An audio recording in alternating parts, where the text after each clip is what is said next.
Imaginez un silence si absolu que, un instant, il semble que le monde ait oublié de respirer. Là-haut, où les Andes touchent le bord du ciel, l'air se fait mince comme une confession à moitié dite. Au sommet du volcan Yuyayako, près de 7000 mètres, le froid n'est pas seulement du froid, c'est un gardien. Un gardien patient qui a conservé un secret pendant des siècles, enfoui non pas dans un livre, mais dans la glace. Dans la pénombre d'une petite chambre de pierre, assise avec un calme impossible, repose une jeune fille. Sa peau semble intacte, ses cils ne tremblent pas, ses cheveux sont tressés avec une perfection qui défie le temps. Elle porte un vêtement tissé d'une laine si fine qu'elle n'appartenait pas au peuple, mais au sommet du pouvoir. Au premier abord, on pourrait croire qu'il s'agit d'une princesse endormie, une figure sortie d'un conte ancien qui s'est figée au milieu d'un rêve. Mais cette beauté est un piège, et le calme, un mensonge. Car ce que l'histoire présente comme un honneur sacré n'est parfois qu'un masque poli pour cacher une machinerie sans âme.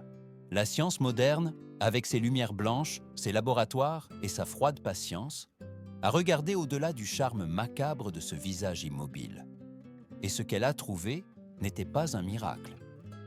C'était un message. Un message écrit sur le corps comme une lettre que personne n'a voulu lire. Ce n'est pas une maladie qui a éteint sa vie. Ce n'était pas la vieillesse, ni un accident de montagne. Sa fin fut le résultat d'un processus, d'une décision prise par d'autres, d'une logique qui n'avait pas besoin de haine pour détruire, car l'obéissance lui suffisait. Là, dans cette tombe scellée, l'obscurité n'est pas venue d'un coup. Elle s'est installée. La pierre n'est pas tombée comme une punition visible. Elle s'est refermée comme une porte administrative. Et l'air est devenu un compte à rebours silencieux. Une horloge sans aiguille, une horloge que seul le corps pouvait sentir, tandis que le monde continuait dehors, immense, indifférent, blanc. Le plus terrifiant n'est pas d'imaginer le froid, c'est d'imaginer le plan. Car ce ne fut pas une impulsion, ce fut un dessein, un assassinat soigneusement construit avec la précision d'une bureaucratie qui se croit divine. Une mort exécutée sans hâte, sans cri, sans sang sur les mains. Et c'est pour cela même plus inquiétante. Comme si le pouvoir avait appris la forme la plus parfaite de faire disparaître quelqu'un, en l'appelant l'élu. Avant d'être une vitrine dans un musée, avant d'être un cas médico-légal, avant de devenir une carte postale touristique, cette jeune fille fut une personne. Elle eut un nom prononcé par une mère. Elle eut une enfance brève dans quelques vallées où le soleil chauffait la terre et le maïs était la mesure du temps. Elle eut peur. Et peut-être, une nuit, a-t-elle rêvé de petites choses. Rentrer à la maison, courir, rire, n'être personne. Mais l'Empire ne permet pas d'être personne quand il a besoin de symboles.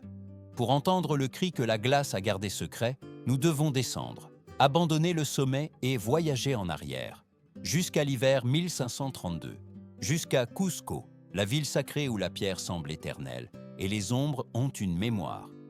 Là, derrière une fenêtre grillagée, une fille de 14 ans regarde l'aube le cœur serré. Elle s'appelle Killa, et elle sait quelque chose qu'aucun enfant ne devrait savoir. Dans son monde, la beauté n'est pas une bénédiction, c'est une sentence.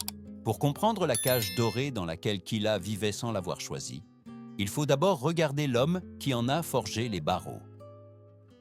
Aucun système de contrôle aussi parfait ne naît du chaos. Il faut un esprit capable de penser au-delà de la guerre et de la pierre. Il faut quelqu'un qui comprenne que le véritable pouvoir ne s'impose pas seulement avec des armées, mais avec des symboles. Cet homme fut Pachacutec, le 9e Sapa Inca, rappelé par l'histoire officielle comme un grand réformateur, un visionnaire, l'architecte de l'Empire. En l'an 1438, Pachacutec transforma un petit royaume andin en le Tahuantinsuyo, une structure politique qui s'étendait comme un réseau à travers montagnes, vallées et jungles. Chemins, terrasses, forteresses, temples, tout semblait répondre à un ordre presque parfait. Mais Pachacutec comprenait quelque chose que peu de gouvernants osent admettre. Les pierres peuvent tomber, les armées peuvent se rebeller, mais la foi bien administrée, est presque indestructible. L'empereur ne se présenta pas seulement comme un gouvernant, il se proclama fils du soleil. un intermédiaire vivant entre les dieux et les hommes. Et par ce geste, il changea les règles du jeu. Car si l'Inca était divin, alors ses décisions ne pouvaient être remises en question. Lui obéir n'était pas une option politique, c'était un devoir sacré. Cependant, dominer les territoires conquis exigeait quelque chose de plus profond que des rituels et des discours.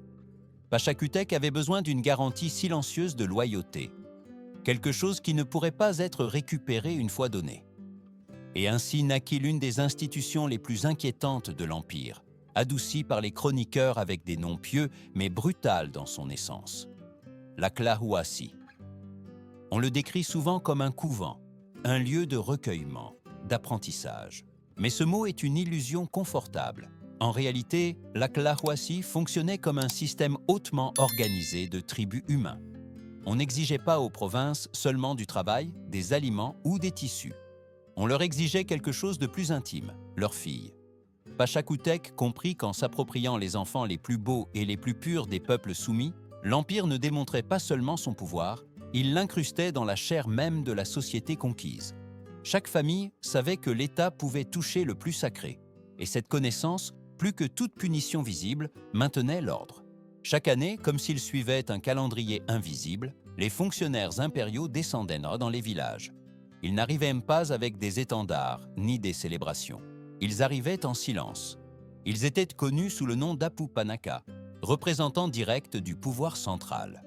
Leur présence figeait les places. Les mères baissaient le regard. Les pères serraient les poings. Personne ne demandait pourquoi ils étaient venus. Tous le savaient. Ils ne récoltèrent pas les moissons, ils ne comptèrent pas les lamas. Ils observèrent les fillettes. Le processus ne laissait pas de place à l'émotion. Il était froid, technique, presque clinique. Comme si l'Empire avait appris à regarder les êtres humains de la même manière qu'on évalue un outil, par sa forme, son apparence, sa qualité. Il ne s'agissait pas d'amour ni de haine, il s'agissait d'utilité. Et dans ce système, l'enfance n'était pas une étape de la vie, c'était une réserve, un inventaire, une promesse que l'État pouvait réclamer quand il le jugeait nécessaire. Pour Kila et pour des centaines comme elle, cet engrenage était déjà en marche bien avant qu'elles n'en comprennent la signification. L'Empire avait décidé que leur destin ne s'écrirait pas à la maison, mais dans les registres silencieux d'une autorité qui se croyait éternelle. Kila se souviendrait de ce jour avec la netteté cruelle que seuls ont les souvenirs nés de la peur. Non pas parce qu'il y eut des cris ou de la violence visible, mais parce que tout se déroula avec un calme antinaturel. Elle avait 8 ans lorsque les fillettes de son village furent rassemblées sur la place centrale, alignées sous un soleil qui semblait tout observer sans intervenir. Personne n'expliqua le motif.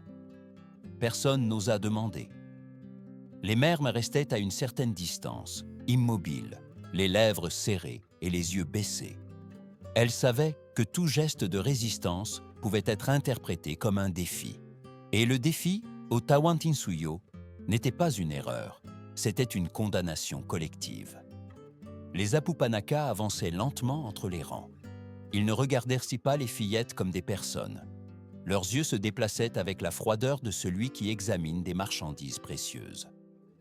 Ils tournaient les visages avec 2 doigts, ouvraient les bouches pour examiner les dents, observaient la peau à la recherche de marques, la posture, la symétrie. Il n'y avait pas de mots de consolation, ni d'insultes, seulement de l'évaluation. Kila sentit des mains étrangères lui arranger la tête, lui lever le menton. L'homme qui l'examinait ne la regarda pas dans les yeux, il regarda à travers elle. Comme si sa présence réelle n'avait pas d'importance, comme si seul existait ce qui pouvait être enregistré. À cet instant, quelque chose se brisa sans faire de bruit. L'enfance se termina sans cérémonie. Parmi presque 200 fillettes, un doigt désigna Kila. Il n'y eut pas d'applaudissements. Il n'y eut pas de lamentation publique, seulement un silence plus dense. Son nom fut noté dans les quipus impériaux, ces cordons à nœuds qui fonctionnaient comme la mémoire administrative de l'État. Par ce geste, Kila cessa d'être une fille, cessa d'être une voisine, cessa même de s'appartenir. Elle devint officiellement propriété de l'Empire. Pour sa mère, le temps s'arrêta. Elle tomba au sol, pleurant sans chercher à se cacher, comme si la douleur ne pouvait plus empirer. Pendant 3 jours et 3 nuits, ses pleurs ne cessèrent. Mais le Curaca, le chef local, intervint avec un avertissement qui résumait la logique de la terreur inca. Cacher la fillette ne la sauverait pas.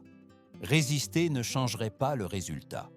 Cela ne ferait qu'étendre le malheur à toute la famille. C'est ainsi que fonctionnait le contrat invisible de l'Empire. Les provinces donnaient obéissance et sacrifice en échange de stabilité. Ce n'était pas un pacte signé avec des mots, mais avec la peur. Et la peur, contrairement à la force, n'a pas besoin de rappel constant.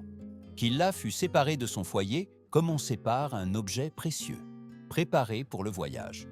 Accompagnée par des fonctionnaires qui ne montraient ni hâte ni culpabilité. Tandis qu'elle s'éloignait des montagnes où elle avait appris à marcher, elle ne savait pas que ce chemin pavé ne menait pas à un futur, mais à un système conçu pour effacer le passé. Sa mère ne savait pas, ou peut-être personne n'osait le dire à voix haute, que les fillettes comme Killa n'avaient que 3 destins possibles. Aucun n'incluait le retour. Le voyage vers Cusco ne fut pas seulement un déplacement physique. Ce fut le début d'une transformation. Chaque pas l'éloignait de son nom prononcé à voix haute et la rapprochait d'un silence imposé. Un silence que l'Empire cultivait avec la même dévotion qu'il construisait des temples et des routes. Lorsque les murailles de la ville sacrée apparurent à l'horizon, Killa n'était plus une enfant de village. Elle était une pièce de plus dans une machinerie qui n'avait pas besoin de la comprendre pour l'utiliser. La Clawassi ne se présentait pas comme une prison.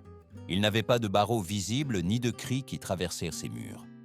De l'extérieur, c'était un ensemble imposant de pierres parfaitement taillées, silencieux, presque solennel.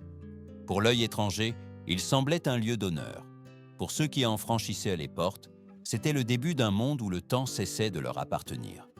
Quand Killa entra, la première chose qu'elle perdit ne fut pas la liberté, mais la référence. Les montagnes disparurent de sa vue. L'horizon fut remplacé par des murs hauts qui bloquaient le ciel. Le passage des jours ne se mesurait plus par les saisons ni par les récoltes, mais par des rituels, des chants et des répétitions.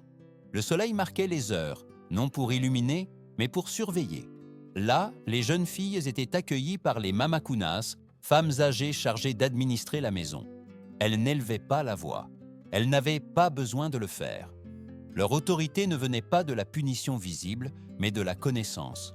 Elles savaient exactement comment modeler un jeune esprit sans le briser. Elles leur apprenaient à oublier lentement. Oublier le dialecte de l'enfance et adopter le quechua raffiné de Cusco. Oublier les jeux et apprendre les postures cérémonielles. Oublier les noms propres et répondre aux hiérarchies. Le processus était graduel, presque précautionneux. Il ne s'agissait pas de détruire, mais de remplacer. Les mains de Killa, qui autrefois avaient arraché des herbes du sol et porté de l'eau de la rivière, apprirent à tisser le kumbi, le tissu le plus fin de l'Empire, un tissu réservé à l'Inca et aux dieux. Chaque motif géométrique, chaque tokapu, n'était pas seulement de l'art, c'était un symbole d'ordre, de contrôle, d'un monde où tout avait sa place assignée. Même les personnes. Mais cette éducation avait un but clair. Ce n'était pas un cadeau, c'était une préparation. Killa comprit, sans que personne ne le lui dise directement, que son corps avait cessé d'être le sien. C'était un récipient sacré, et un récipient ne décide ni de son contenu ni de son destin. Au sein de la Clawassi existait une hiérarchie silencieuse. Aux niveaux inférieurs se trouvaient celles qui ne répondaient pas aux standards les plus exigeants. Elles accomplissaient des tâches domestiques, servaient, nettoyaient. Paradoxalement, leur imperfection les maintenait en vie. Elles pouvaient vieillir dans les marges étroites de l'obéissance. Killa, en revanche, fut placée au sommet. Elle était une Yurak Akla, une vierge du soleil. Les plus belles, les plus surveillées, les plus précieuses, et, pour cette raison même, les plus proches d'une fin déjà écrite. La beauté, dans cet univers inversé, n'était pas une bénédiction. C'était un compte à rebours. Les nuits, quand le froid de Cusco s'infiltrait entre les pierres, certaines nouvelles filles chuchotaient le mot interdit, fuir. Mais les mamakunas ne répondaient pas par des menaces vides. Elles répondaient par des histoires réelles, des récits transmis comme des avertissements conçus pour éteindre toute étincelle avant qu'elle ne devienne un feu. Ainsi, La peur devint le véritable gardien de l'Aklahuasi. Il n'était pas nécessaire d'enfermer les fillettes avec des chaînes. Il suffisait de leur enseigner ce qui arrivait quand quelqu'un essayait de se souvenir qu'il avait eu une vie avant ces murs, et qu'il l'a appris à se taire, à tisser, à attendre, sachant qu'à un moment donné, l'Empire appellerait son nom sur la liste invisible des destins. Au fil des ans, Kila comprit la logique cruelle qui régissait ce monde clos. Au sein de l'Aklahuasi, toutes les vies n'avaient pas la même valeur, et toutes les beautés n'avaient pas le même destin. Il existait une division silencieuse, presque mathématique, qui déterminait qui vivrait dans l'ombre et qui serait appelé à accomplir un devoir dont on ne revient pas. À la base de cette hiérarchie se trouvaient les Guairuros et les Payas, celles qui, par de petites imperfections, n'atteignaient pas l'idéal imposé par la théologie de l'Empire. Leurs jours s'écoulaient entre des tâches répétitives et une obéissance sans question. Pour elles, la vie était longue, mais étroite. Elles servaient et vieillissaient. Paradoxalement, leur manque de pureté les tenait à l'abri de l'honneur suprême. Au sommet se trouvaient les Yurak Akla, les vierges blanches du soleil. Belles, irréprochables, surveillées avec une attention qui frôlait l'obsession. Elles étaient célébrées dans les chants, mentionnées dans les rituels, observées comme des offrandes non encore livrées. Dans cet univers inversé, plus une jeune fille était parfaite, plus elle était proche de la fin. La beauté n'élevait pas, elle signalait. Chaque lever de soleil pouvait être le dernier entre ces murs. Il suffisait d'une décision du pouvoir, d'un signe interprété par les prêtres, d'un tremblement de terre ou d'une maladie de l'Inca. Elles vivaient avec la certitude que leur nom pouvait être prononcé à tout moment et que cet appel n'apporterait ni question ni explication. Seulement un silence plus profond. Pendant les nuits froides de Cusco, quand l'Aklahuasi semblait respirer lentement, certaines nouvelles filles osaient chuchoter le mot interdit, s'échapper. Elles ne le disaient pas à voix haute. Elles bougeaient à peine les lèvres, comme si l'air lui-même pouvait les trahir. Mais les mamakunas n'avaient pas besoin d'entendre pour savoir. Elles connaissaient cette pensée avant qu'elle ne prenne forme. Elles ne répondaient pas par des punitions visibles. Elles répondaient par des récits, des histoires transmises de génération en génération comme des avertissements. Ce n'étaient pas des légendes vagues, mais des épisodes réels du passé récent, racontés avec une précision conçue pour rester gravés dans la mémoire. La plus redoutée était l'histoire de Curio.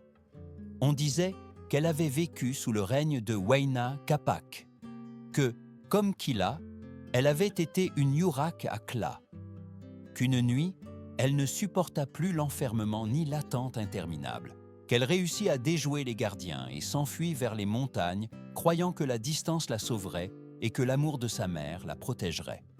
Ils la capturèrent quelques jours plus tard, épuisée, tremblante. La punition ne fut pas privée. L'Inca ordonna que tous en soient témoins, non comme un acte de fureur, mais comme une leçon. L'histoire parlait d'une fin lente, inévitable, transformée en exemple. Un rappel que le désir de liberté n'était pas une faute mineure, mais une trahison de l'ordre sacré. Après avoir écouté ce récit, l'Aklahuasi restait silencieux pendant des jours. Personne ne prononçait plus le mot « s'échapper ». Il n'était pas nécessaire. La peur avait déjà fait son travail. Kila comprit alors que les murs de pierre n'étaient pas la véritable prison. C'était la certitude que toute tentative de résistance ne la condamnerait pas seulement elle, mais tous ceux qui l'avaient aimée. L'Empire n'avait pas besoin de chaînes quand il avait appris à gouverner depuis l'esprit. Ainsi, elle apprit à attendre, à mesurer chaque geste, à cacher ses pensées les plus profondes, même à elle-même. Car dans ce monde, l'espoir était le risque le plus dangereux de tous. Avec le temps, Kila comprit que son futur n'était pas une ligne ouverte, mais un couloir étroit qui se terminait en 3 portes fermées. Ce n'étaient même pas des métaphores poétiques, c'étaient des options réelles, conçues avec précision par la théologie et la politique de l'Empire. 3 destins possibles, 3 façons distinctes de disparaître sans laisser de traces propres. La première porte était celle du cadeau politique. C'était la plus commune et, en apparence, la moins solennelle. Quand le Sapa Inca avait besoin de sceller la loyauté d'un Curaca distant, ou de récompenser un général victorieux, il n'envoyait pas seulement de l'or ou des terres. Il envoyait une femme. Une Akla sélectionnée était sortie de l'Aklahuassi, vêtue de tissu cérémoniel et livrée comme symbole de faveur impériale. Le langage du pouvoir transformait la personne en diplomatie. Pour l'Empire, c'était une transaction élégante. Pour la femme, c'était la perte définitive d'identité. Sa sacralité se dissolvait durant le trajet. Elle marchait des centaines de kilomètres vers un foyer étranger, vers un homme qu'elle n'avait jamais vu. Là, sa vie se consumait dans une obéissance privée, loin de son origine, loin de tout souvenir qu'elle aurait pu revendiquer comme sien. La politique avait appris à parler avec des corps. La deuxième porte s'ouvrait quand le monde semblait se dérégler. Tremblements de terre, sécheresse, signes interprétés comme des avertissements du ciel. Dans ces moments-là, l'État cherchait à rétablir l'équilibre par un acte qu'il considérait suprême, la Kapakosha. Ce n'était pas un emportement impulsif, mais un rituel méticuleusement planifié. Une cérémonie qui transformait la mort en un langage pour négocier avec l'invisible. La préparation commençait des mois avant. L'élu recevait un régime alimentaire différent, plus abondant. Ce n'était pas de la compassion, mais un investissement. L'Empire veillait à la qualité de l'offrande. Dans les dernières semaines, les prêtres utilisaient des substances rituelles pour la maintenir dans un état de calme artificiel, une forme de silence intérieur qui évitait les questions et les résistances. Tout était conçu pour que la fin se produise sans désordre. La procession vers la montagne sacrée était solennelle et colorée, une marche qui transformait la peur en spectacle. Au sommet, une petite chambre était construite sous la terre gelée. La fillette était placée en position cérémonielle, entourée d'objets qui symbolisaient l'abondance et la continuité. Puis, l'entrée était fermée, sans violence visible, sans urgence. Le froid et le manque d'air faisaient le reste, lentement, pendant que le monde continuait de tourner en bas. La troisième porte était la plus redoutée, car elle ne dépendait ni de signes ni de décisions lointaines. Elle s'ouvrait avec la mort de l'Inca lui-même. La tradition exigeait que l'empereur ne traverse pas seul de l'autre côté. Il avait besoin de compagnie, sa suite, ses possessions et surtout, ses femmes. Celles qui lui avaient été réservées de son vivant ne pouvaient pas l'abandonner dans la mort. À ce moment-là, la foi devenait une obligation absolue. Les femmes étaient de préparer à accompagner le souverain dans son dernier voyage. Certaines acceptaient en silence, convaincues par des années d'endoctrinement. D'autres ne voulaient même pas disparaître. Mais le système ne laissait pas de place à la volonté individuelle. Le rituel avançait avec la même sérénité implacable qui avait marqué toute leur existence. Kila, en pensant à ces trois portes, comprit que l'horreur de l'Empire ne résidait pas seulement dans les fins possibles, mais dans l'attente. Dans le fait de vivre chaque jour en sachant que le destin ne se déciderait pas par ce qu'elle ferait ou penserait, mais par un besoin étranger. La véritable punition n'était pas de mourir, mais d'exister comme une ressource disponible, administrée par une autorité qui se croyait éternelle. La troisième porte ne s'ouvrait ni avec des signes du ciel, ni avec des décisions stratégiques prises à distance. Elle s'ouvrait quand le soleil s'éteignait sur la terre, quand le Sapa Inca mourait. À cet instant, tout l'Empire entrait dans un deuil qui n'était pas seulement symbolique, mais opérationnel. Car l'empereur, considéré comme un dieu vivant, ne pouvait pas traverser seul de l'autre côté. Son pouvoir devait continuer même après son dernier souffle. La mort de l'Inca activait un protocole ancien et redouté. Il ne s'agissait pas d'un geste de dévotion spontanée, mais d'une exigence rituelle que l'État avait normalisée pendant des générations.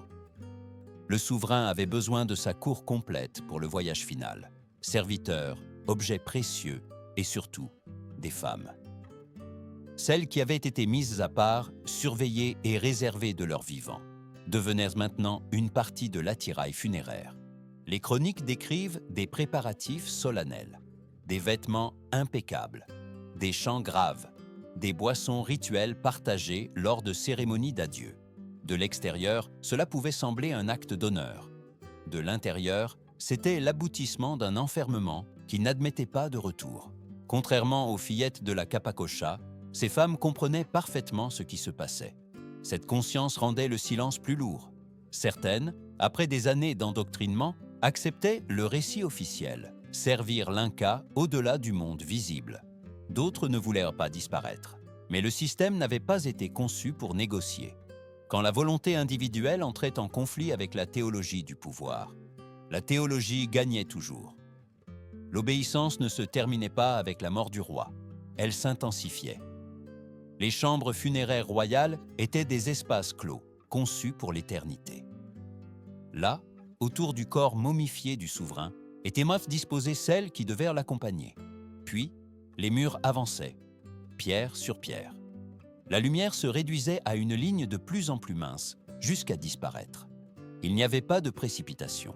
L'architecture faisait le travail que personne ne voulait nommer. Contrairement au froid de la montagne, qui engourdit les sens, l'enfermement total imposait une attente consciente. L'air se faisait rare, le temps perdait son sens. Lors de fouilles ultérieures, les archéologues trouvèrent des restes dans des positions qui démentaient le récit officiel d'un adieu serein. Des corps contre les murs, des mains tendues, des os marqués par la dernière tentative de résister à l'espace qui se refermait. Ce n'étaient pas des scènes à raconter à voix haute, c'étaient des preuves muettes que le rituel n'était pas toujours accepté avec calme. Le pouvoir avait exigé le silence, et le silence fut la seule chose qui resta. Pour Kila, ces histoires n'étaient pas des leçons abstraites, c'étaient des avertissements personnels. Elle comprit que sa vie pouvait être réclamée même sans un signe du ciel. Il suffisait que le soleil cesse de briller sur le trône. La Kalahouassi n'était pas seulement une antichambre du sacrifice, c'était un dépôt de futurs annulés, prêt à être activé lorsque l'État le jugerait nécessaire. Ainsi, chaque lever de soleil à Cusco devenait une épreuve de résistance invisible. Vivre un jour de plus n'était pas une victoire, c'était simplement un ajournement. Et dans cette attente, la peur restait le ciment qui maintenait tout l'édifice de l'Empire. En 1532, le monde qui avait semblé éternel commença à se fissurer. Ce ne fut pas un présage du ciel, ni une mauvaise interprétation des prêtres. Ce fut le bruit d'une guerre que personne dans l'Aklahouassi n'avait prophétisée. L'arrivée d'hommes étrangers, couverts de métal et accompagnés d'animaux inconnus, secoua les fondations de Cusco avec une violence qui ne suivait pas les rituels habituels de l'Empire. Pour les chroniqueurs, la chute du Tawantinsuyo serait rappelée comme une tragédie de conquête, de maladie et de feu. Mais à l'intérieur de la maison des Choisis, l'effondrement eut une autre signification, plus immédiate et plus intime. Le mécanisme qui avait été conçu pour décider qui devait disparaître s'arrêta brusquement. Non parce que quelqu'un l'ordonna, mais parce que ceux qui le soutenaient n'étaient plus là. Les prêtres solaires, qui pendant des années marchèrent avec la certitude de ceux qui croient posséder la vérité absolue, s'enfuirent ou furent réduits au silence par le chaos. Les Mamakunas, gardiennes de clés et de secrets, abandonnèrent les couloirs, laissant les métiers à tisser inachevés. Pour la première fois depuis des générations, les portes n'étaient pas surveillées. Le silence liturgique fut remplacé par des cris lointains, des pas précipités et un air épais qui sentait le changement. Kila observa de sa fenêtre comment les symboles du pouvoir s'effondraient. Des statues qui exigeaient l'obéissance étaient renversées. Des temples fermés à la hâte. Si l'Inca n'était pas invincible, alors il n'était pas un dieu. Et s'il n'était pas un dieu, la logique qu'il avait transformée en offrande perdait son fondement. Cette révélation ne fut pas une idée claire, mais une fissure suffisante. La décision que prit Kila ne fut pas héroïque dans le sens que célèbrent les histoires. Il n'y eut ni discours ni geste grandiose. Ce fut un acte de survie. Au milieu du désordre, elle et d'autres Akalla firent l'impensable. Elles marchèrent vers la sortie. Il n'y eut pas de signe céleste pour les arrêter. Personne ne prononça de condamnation. Seulement de la poussière, de la confusion et un monde qui changeait de propriétaire. En franchissant le seuil, Kila respira un air différent. Il ne sentait pas l'encens ni les fleurs rituelles, mais la sueur, la fumée et le métal. Pour beaucoup, cet arôme était celui de la guerre. Pour elle, c'était celui de la vie. Pour la première fois en 6 ans, l'espace ouvert n'était pas une promesse abstraite, mais une réalité inconfortable et dangereuse. Les registres de l'époque notent un détail qui dérange l'histoire traditionnelle. Beaucoup des vierges du soleil ne fuirent pas les nouveaux venus. Elles coururent vers eux. Elles cherchèrent refuge dans les camps étrangers, non pas parce qu'elles les considéraient comme des sauveurs, mais parce qu'elles préféraient l'incertitude d'un avenir inconnu à la certitude mathématique d'un destin imposé par leur propre État. Kila resta seule dans une ville méconnaissable. Sa famille était loin, prise entre guerres internes et maladies nouvelles. Pour son peuple, elle était déjà morte depuis des années. Il n'y avait pas de foyer où retourner. Alors elle choisit la seule chose qui lui permettait de continuer à respirer. Elle devint servante. Elle passa d'une figure sacrée à une présence invisible. Elle perdit le statut, les tissus fins et la révérence, mais gagna quelque chose que l'Empire ne lui aurait jamais concédé, la possibilité de vieillir. La machinerie qui avait été conçue pour l'effacer s'était arrêtée, non par compassion, mais par effondrement. Et dans cet effondrement, Kila trouva une liberté minimale, fragile, mais réelle. Une liberté qui ne promettait pas la grandeur, seulement la continuité. Et parfois, cela suffit à vaincre un système entier. 5 siècles plus tard, les sœurs de Kila nous observent derrière une vitre polie. Leur corps, préservé par la glace et l'altitude, reposent dans des vitrines climatisées de musées modernes. Leurs visages sereins, leurs vêtements colorés et la perfection des tissus attirent des millions de visiteurs chaque année. La science admire la prouesse logistique qui a permis de les transporter jusqu'aux nuages. Le public s'émerveille devant l'illusion d'un rêve éternel arrêté dans le temps. Mais cette fascination recèle un risque. En les contemplant comme des reliques presque mystiques, nous courons le danger d'oublier l'essentiel. Ces corps ne sont pas des symboles poétiques d'une civilisation sage et harmonieuse. Ce sont des archives silencieuses, des preuves physiques d'un système qui a transformé la foi en outil d'administration et les êtres humains en ressources interchangeables. Le calme de leurs expressions n'est pas la paix. C'est le résultat d'un processus conçu pour effacer la résistance avant même qu'elle ne puisse exister. L'archéologie moderne a démontré que nous ne sommes pas face à des mythes exagérés, mais à des décisions politiques concrètes. La théocratie inca, comme tant d'autres formes de pouvoir absolu à travers l'histoire, a cru avoir le droit de décider qui devait vivre et qui devait disparaître, toujours au nom d'un bien supérieur. La religion était le langage, la peur, la méthode. L'histoire monumentale se construit généralement sur des temples, des routes et des conquêtes. Elle s'arrête rarement sur ceux qui ont payé le prix pour que cette grandeur existe. Les fillettes de l'Aklahuasi n'ont laissé ni chronique ni statut. Elles ont laissé des absences, des silences prolongés pendant des siècles. Et ce silence fait aussi partie de l'héritage.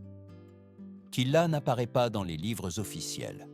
Elle est morte jeune, dans la pauvreté, victime d'une maladie venue de l'autre côté de l'océan. Elle fut enterrée sans honneur, sans rituel grandiose, sans nom gravé dans la pierre. Mais dans cette mort commune, il y eut une victoire que l'Empire n'avait pu prévoir.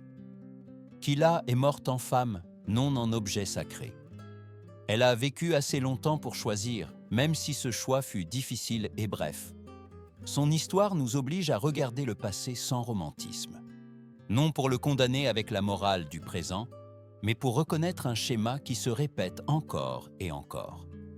Quand le pouvoir absolu se pare de beauté, de tradition ou de volonté divine, il cache souvent son visage le plus cruel.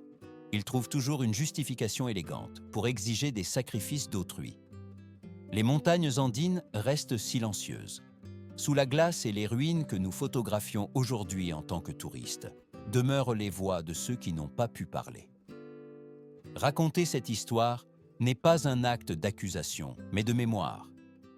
Car oublier, c'est permettre que de nouvelles cages soient construites avec d'autres noms et d'autres drapeaux. La véritable grandeur d'une civilisation ne se mesure pas à la hauteur de ses temples, ni à la précision de ses calendriers, mais à la manière dont elle traite ceux qui n'ont pas le pouvoir de se défendre. Et tant que nous continuerons d'écouter ces histoires, le silence n'aura pas tout à fait gagné.